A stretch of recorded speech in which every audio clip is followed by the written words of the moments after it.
right, we are here live at Brewer Media, and some of you already know I've landed in a new home, and I'm so glad to be here at the Brewer Media Group. You can catch me on Big FM 106.9. It is some of the greatest hits that you and I listened to from the 70s, 80s, and 90s. But today is a special, we're going to call it a farewell interview, but not a goodbye interview. How do you like that, Mayor Coppinger? I like it, and I've always enjoyed interviewing with you. Well, I was looking back last night, and thank you for that. I was looking back, and I'm going to try not to cry today because looking back, it's been about 9 or 10 years that we've been doing this, and a lot of people have always asked me, well, how do you know Mayor Jim Coppinger? And the way I start by, he gave my dad his first job when he was a firefighter here in Chattanooga. So I want to say thank you for that. Yeah. And thank you for many years of entertaining me on the TV and microphone and the radio. Well, first of all, don't you cry. It'll make me cry. But yes, it's been a great run, and have so many fond memories of your father. And, he and I worked together, and actually worked together in the fire station. So we actually were first responders together, and it was a really important time. He was always so supportive, and when I got involved in campaigning and running for public office, he was one of the first ones there, if not the first, and your mother as well. And so I know you miss him. I miss him too. Yes. And just so grateful that you're still around to carry on the legacy. Well, you know, a lot of people say my brother carries his name, my sisters have their role, but I carry the legacy, and I'm so proud to say that. Yeah. If he were alive today, he would be so proud. He would be standing right there probably in tears. Yeah. So I want to talk about a few things, and today is not going to be the typical interview we've had. It's really going to be about our memories.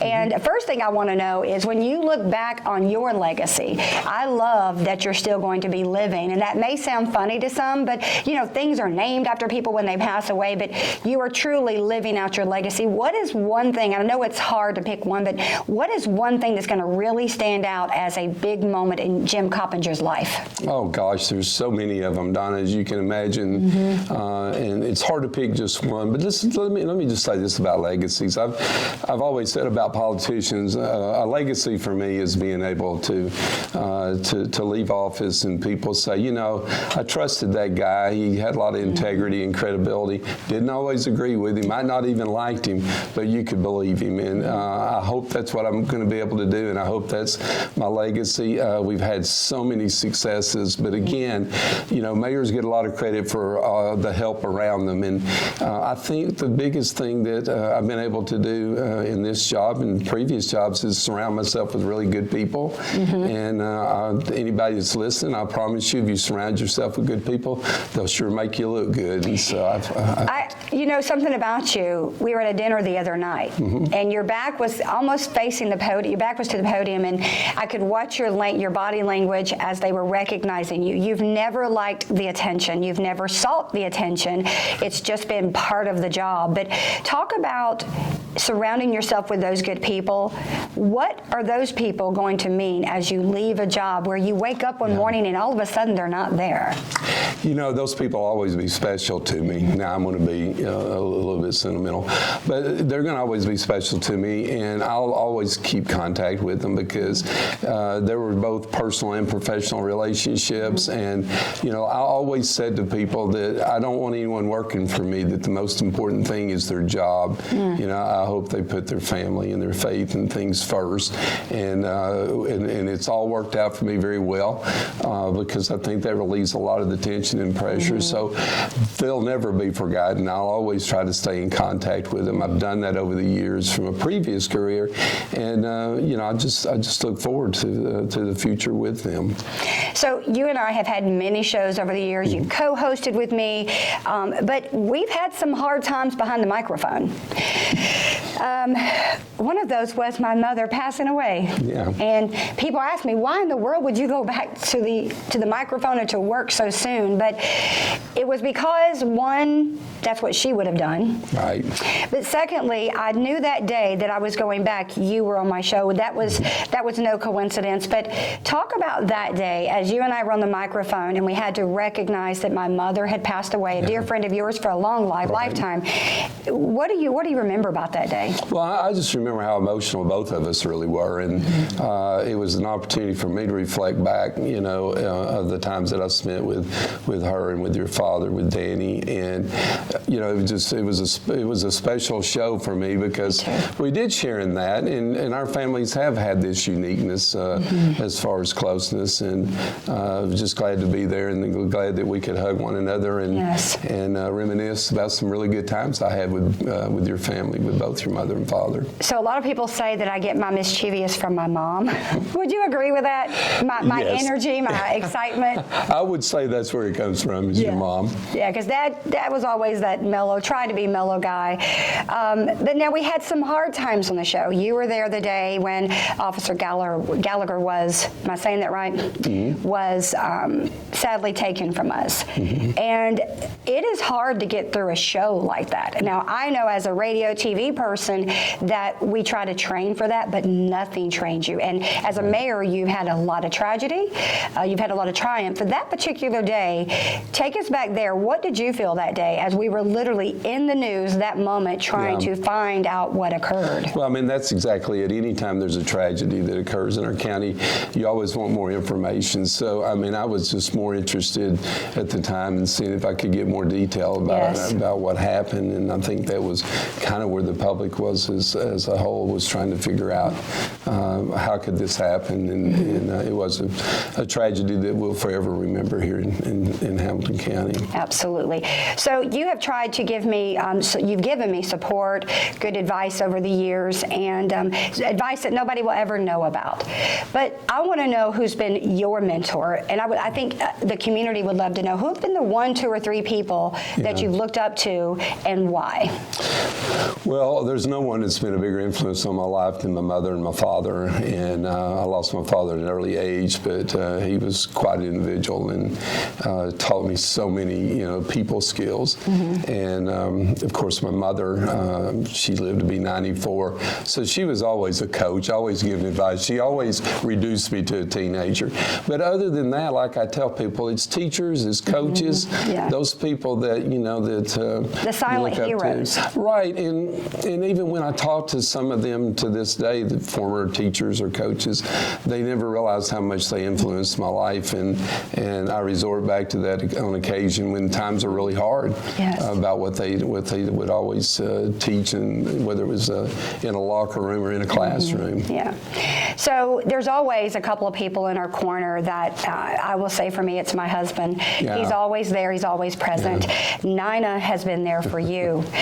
She's a rock star. She's genuine. I love her. But talk about her. Again, it's not it's just a farewell for now, not a total goodbye. But talk about what role your wife Nina has played in this role of you being the mayor. I think Nina's been a great first lady for Hamilton County. She's been, like myself, she doesn't seek out a lot of attention, but she sure gets it.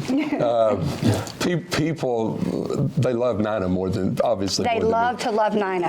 And they think they're voting for her when they vote for me. So that's how I get elected. She reminds me of that often. But in all seriousness, I mean, Nina's made some huge sacrifices over the last, really, in 2006, I became a Hamilton County Commissioner. And so for almost 2 decades, she's pretty much put a lot of her life on hold and been a politician's wife, which is not easy. The ones of us that run, we expect the criticism and we live with it, but our families get involved in it as well. And, quite frankly, when Nina and I were deciding about reelection this time, it just became really apparent that I was being very selfish to not walk away from it and to spend more time, being a husband, being, a family person, and doing what she and I had committed to doing when we were 65 years old. So I would say, Nina is the rock star. She's the person behind the scenes that has kept me going, and she's always so positive. She's, when times were the toughest, whether it was COVID or tornadoes or whatever, I mean, she was always the one that was so encouraging to me, that would say, you've done this, you got this. So I've never done a pandemic before. She says, you got this. So I give a lot of credit to Nina. And well, you were on my show and announced that you were going to run, and we announced it. We were excited. decided, but what people don't know is later you went back and I'm going to paraphrase, but Nina was like, well, I'm going to the beach. And so basically you came back and had to say that you've rethought the whole thing and you're not going to run. Right. I mean, Nina pretty much said, look, this is where we said we were going to be, and I was good with you doing all this, and it wears hard on him. But she said, this is where we said we were going to be, and that's where I'm going to be, and if you want to be a part of it, then you better rethink re-election. So then I went to the office literally the next day and told the staff, I said, it'd just be so selfish of me to keep doing it. And well, the running joke is every time I call your office or call Jennifer, I'm like, hey, is there just one more chance to get him to run? And of course that's a no, but I know that this is what you're called to do, and I know it's time to, I'm going to say, end this chapter. But so kind of ending in the interview, I would like to know, and I haven't even asked you this, but what are you going to do? Because we have a lot of friends, Chris Adams for one, who is friends with you and Dad, and some of them say they're retiring and then they just find another role to go into. But what are you going to do? Are we going to find you on a beach? Are you still going to be around? What are you going to be doing? Well, I'll be around. I mean, Hamilton County, Chattanooga is my forever home, and I'm living in my forever home in all intent. But I'm going to spend some time traveling, as everybody does when they retire, and I'll get back to playing a little bit of golf just for physical activity plus the fellowship that you get to enjoy there. But other than that, I'm kind of playing by ear. Fortunately, because of the job, I've had some other opportunities, but I'm just really not interested in anything, as it relates to work right now. I want to just enjoy, the family. Well, I said I wasn't going to cry, but I love you, Jim Coppinger. Right back at you. I love you. I'm thankful that you decided to give my father a job that paid the way and made the way for 4 young kids, 2 sets of twins. I'm grateful for the friendship. I'm grateful for the leadership. Well, thank you. Your father was a superstar. Thank you. Thank you. So that is it for today at Brewer Media. Again, it's just farewell. It is not goodbye. To Hamilton County Mayor, my friend, Jim Coppinger.